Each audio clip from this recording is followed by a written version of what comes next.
feed so I can Okay, share. here I am. This is me, and this is you. We are live. Aurelio, I don't have your video. Let's get it up there, buddy. No problem. Where I can. Okay, now. Oh, you good? That's me. That's me. Come on. Okay. The technology. We got to get this technology sorted out. I know we can do it. There you are. Yeah, I see you in my chat, but there's your face. Yeah, there you now, go. now. That's the stuff. Okay, so Aurelio Coronado. Why is it so hard for us to communicate?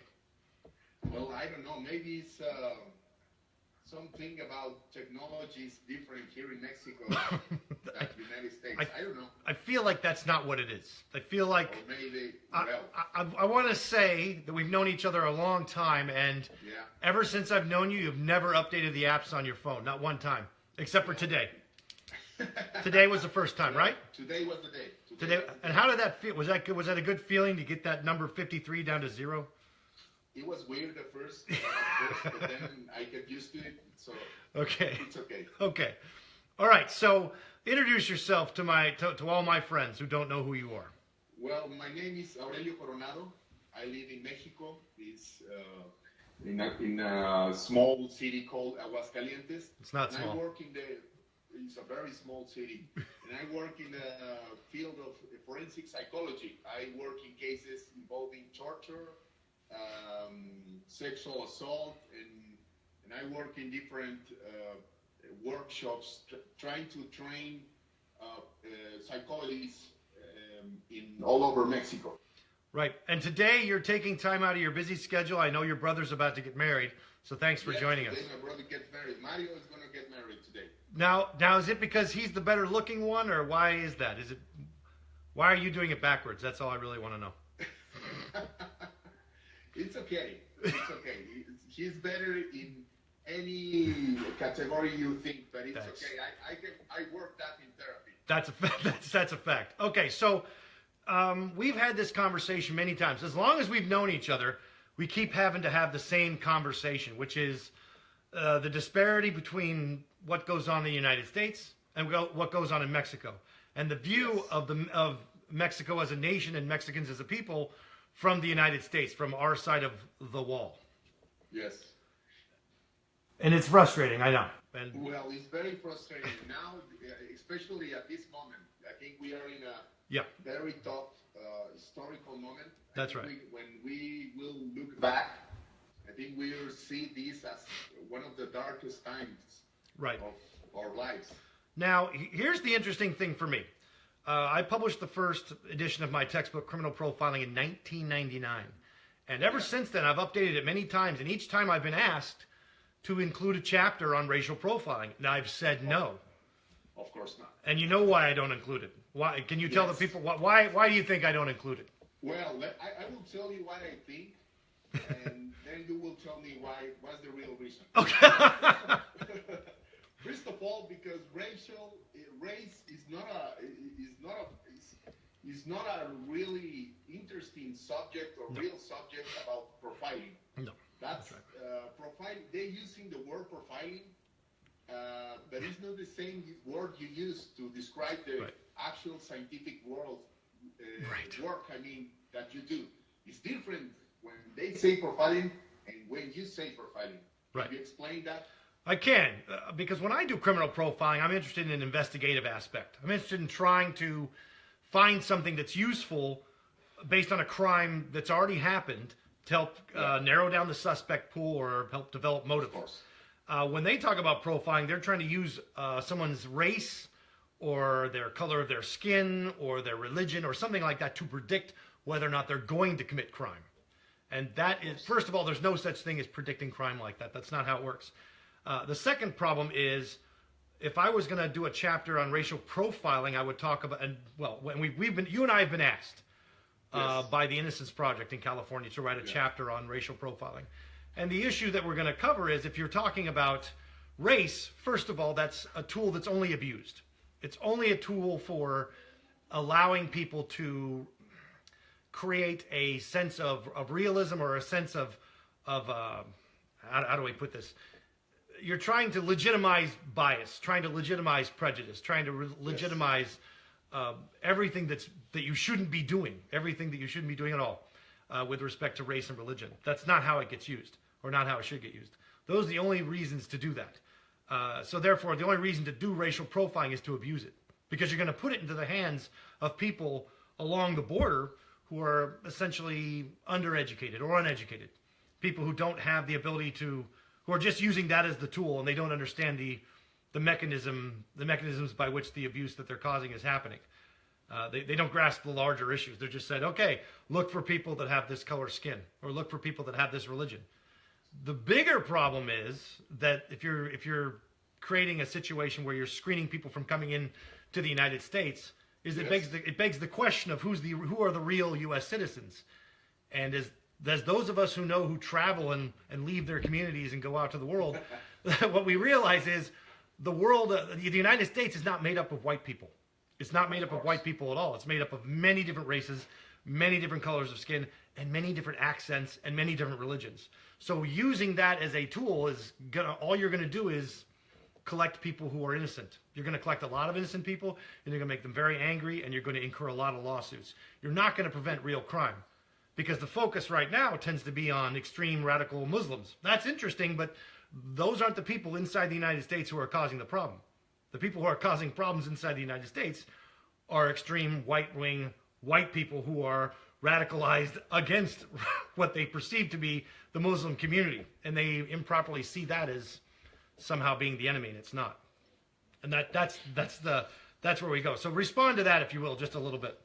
Well, I will take. I'm totally agree with you, but I will take the point just a little bit far. Tell me. And when they are detaining people in the airports, when they are detaining people at the border or whatever, that's just for show. Right. That's exactly right. There's a lot of studies who said, like, there's no actual report that one time they stopped a real terrorist in their airport using the security measures they have right now. It's just, they call it theatrical security. Right. It's just that you and me, when we go to the airport and see that they are searching people and they have this technology, it's just for you and me and everyone else feel safe. Right. But it's not actually effective to stop anything. Right. Now, when it comes to actually catching people who are committing crimes, catching people with drugs or contraband, it's usually because of their dogs, or because of their other techniques, other things that they see, other behaviors that they see that are outside of religion or race or anything like that. Somebody's wearing clothing that looks wrong. They're acting in a way that looks strange and seems suspicious, or they see what's going on, they try to leave. It's not their race, not their religion, and not their color of their skin that gives them away. And no, because they're preventing to people in the future committing crimes. Right. And there's no way to see in the face of someone and tell that. That's exactly right. So the real problem with what? And this is important. Yes. And not be racist. That's the problem. That is the problem. So you give somebody a tool for profiling at a border crossing, and they're going to apply it based on their available heuristic, their understanding of crime, and that's going to come from movies and television. It's not going to come from a real place, because you're not putting people who are educated at the border. You're putting people at the border who have a high school diploma, maybe. And maybe what's the requirement for TSA? It's high school diploma, and it's they can pass a background check, and they got a driver's license. For border security, it's one more thing, and that is they got to speak Spanish. Those things do not equal somebody who is an expert in identifying criminals based on sight. In fact, there is no such thing. In fact, those people will be more likely to believe that they are doing good when they're actually not. And just a good point just came in from Dr. Angela Torres. She points out that this is essentially racism dressed up to look like risk assessment. Thanks, Angela, for that comment. That's absolutely correct. Exactly. And we appreciate that feedback. The reality is you can't use race in that fashion. And what it really shows is we want to. We want to use it like that because of a deep misunderstanding of how crime is committed, of who's committing the crime, and what the effective measures for doing it are. But like you said, when these things are done on behalf of the government, I believe my government and your government share this need for theatrics because they want to appear to doing something. We talked about this yesterday. What was that word that you used to describe someone who works for the government, who just wants to appear? What? A burócrata. What's a bureaucrat? What's that? This is a guy who works a technocrata. We use that word in Spanish. Yeah. A technocrata is one people who works in government and really knows how to work in government. But that doesn't imply that he knows how to do his work. Right. His work is to maintain his work. Right. His work is to appear like he's doing something and appear that he's validating his budget so the next time around he can do it. See, in the private sector where you and I work, you are required to actually have outcomes that can be measured, results that can be measured. We can't just charge something for a service that we didn't provide. When you work for the government, the people above you don't know your job and don't know whether you're doing your job. They just need to know that you appear to be doing your job. And that's what this serves. And I can't emphasize this enough. I feel like this is one of the problems with criminology is that everybody thinks they're an expert because they watch TV. Everybody thinks they're an expert because they see movies. And they think, well, in real life, this is who's committing the crime, so why can't we just screen the people with the turbans or screen the people that talk funny?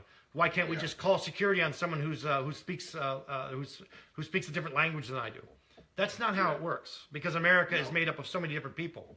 And just to be clear, you and I have crossed many international borders together, have we not? Yes. And we've traveled together for many years in different from the United States to Bogota, to Guatemala, to Ecuador, all these places we've gone, and we have actually encountered different kinds of security in these airports. We know what's going on there. Yeah, and I think one note that we need to make is like even the term of the word race is not an actual scientific term. Ooh, we're using ethnic, or we're using another things that gives more anthropological meaning to who I am as an identity. Right. But race is not even a scientific or biological term that science in these days use. All right. Well, I'll give you one better than that. This brings up a really interesting story. As you know, I worked on the West Memphis case back in the late 90s, and it was 3 young white boys, 3 8-year-old white boys, who were killed and found naked and bound in a culvert in the woods near a gas station off a major freeway. And when they did the autopsies, they fill out the autopsy form and they do the examination of the body and they do the cause of death and they look at the injuries. But in the identifying information, they give you the weight, the height, the skin color, and they also list the race. That's one of the things that's in there. And guess what the race said on all 3 of the white boys? Please tell me. American. American. Oh. American. American is not a race. Now, in the same county, when it's a black person who has been killed, and they're on there, what do you think their race said? Well, I don't want to guess because yeah, it could be really bad, but it's actually Negro. It says Negro. Oh, so they are So they think of people in 2 ways in that county: Negroes and Americans. Okay. That's just. I can imagine if you were to die there, it would probably say politely Mexican. That would be your race. Politely Mexican or Chicano or Hispanic, Latino. Well, that's the problem. Yes, exactly. The way we talk, the way we. Yes. The limits of your language. Yes. Is the limits of your work or your world. That's so. I have learned that so much. I've been to China. I've been to Singapore. I've been to Europe. I've been to Mexico many times, and I've been to South America many times.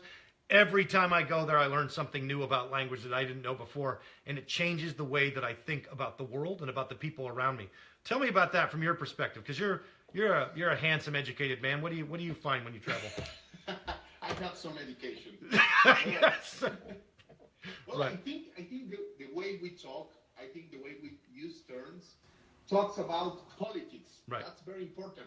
Science needs to be neutral. Yes. But we need to acknowledge that sometimes you can use some scientific terms or some scientific language to create some image to the world. So that's a problem when you use profiling next to race. That's the problem when you use scientific or forensic next to pseudosciences. Oh gosh. And this is a battle about how we talk at the first place. Totally agree. Totally agree. And that's what we're trying to do. I think so. I think try to establishes new ways to talk about all problems. Right, and so it starts with the word race, which is a loaded term because the reality is we are entering this generation. We are entering people who are biracial, multiracial, right? Of course. And so the idea of race is disappearing. That's the first thing. Yes, in the biological terms, it's disappearing. Yeah. It doesn't have any sense now. So, and the second thing is, what we're really talking about is creating a construct to describe other people who we think are not like us. And when you're in a place like the United States, everybody's here. Every different nationality is represented in some fashion with a legitimate claim to U.S. citizenship. And that's the strength of the United States. So when I think of this as issue, I immediately think of it as a constitutional issue. The only thing I was watching, and I think I posted about this the other day, I was watching Bridge of Spies, and I was watching the very, very handsome and talented Tom Hanks talk to the CIA agent who was asking about information. And he said, the only thing that makes two people American is that they believe in the Constitution. That's the thing that makes someone an American. That's the thing that binds them together, because ethnically they're different, culturally they're different, they're socially different, they have different skin colors, they have different backgrounds. Everything about them can be different, but they're agreed. They sign these documents. They sign these. They're born into this contract in the United States, or they join the United States as a citizen. And the thing that binds them together is that they agree on the Constitution of the United States of America and the things and the Bill of Rights that's contained therein. I mean, when you respond to that just a little bit. Yes, exactly. Not just about the race. We're talking about we're living in a world when the notion of nation or country is an old notion. Oh, yeah. We need to keep forward and then start talking in terms of communities. And that's right. Not about nation, because correct. Remember, that thing is nationalism. That right. thing is, your nation is your identity, and that's very dangerous. Well, let me give you an example. So let's talk about not just racial profiling. Let's talk about places like Juarez, Nogales, Tijuana, where there is a huge wall there already, a huge border security and control at the crossing. Right? There's huge control. Yeah. And yet people flow there like water back and forth on foot and vehicle. Yeah, it's very easy. Why? It's very easy. I lived in Nogales for 6 years. That's your place you were born, right? It's very easy to do it. Very easy to do it. Yeah. The border is not going to stop anyone. No. There's an actual community there. That's right. And the border is just not going to be a geographical... visual stuff, but it's not going to stop anyone. It's all about theater. The theater of the wall. Walls do not stop immigrants. Yeah. They don't stop weapons. They don't stop drugs. They don't stop anything. That's all just theater for politicians, right? Yeah. All right. And I don't want to take up too much more of your time. I know you got to go watch your brother get married. I appreciate you talking to me today. And I have 2% of battery rate. Oh, that's not a surprise at all. Didn't a friend of yours, give you a battery charger to use on the go? More than one. That was a long time ago. That was like 3 months ago. First of all, you've had 3 months to charge it. All right, my friend, Dr. Aurelio Coronado. Not doc. Oh, you're working on your doctorate, right? You're still working. But you are. At the end of this year, I will be a doctor. That's going to be so good. Finally, geez, no kidding. Finally. All right, Maestro Coronado, thank you so much for talking with me today. We're going to talk again next week about another subject, but this one is the one we're working on this week. Let's get that chapter out. Let's get it to the California Innocence Project, and hopefully people will have some good feedback for us. All right, thank you everyone else for joining us. Take care. Thank you, man. Thank you. No problem. It's always a pleasure to talk with you. No, brother. Hey, give my best to Mario, okay? Yes, I will. Take care.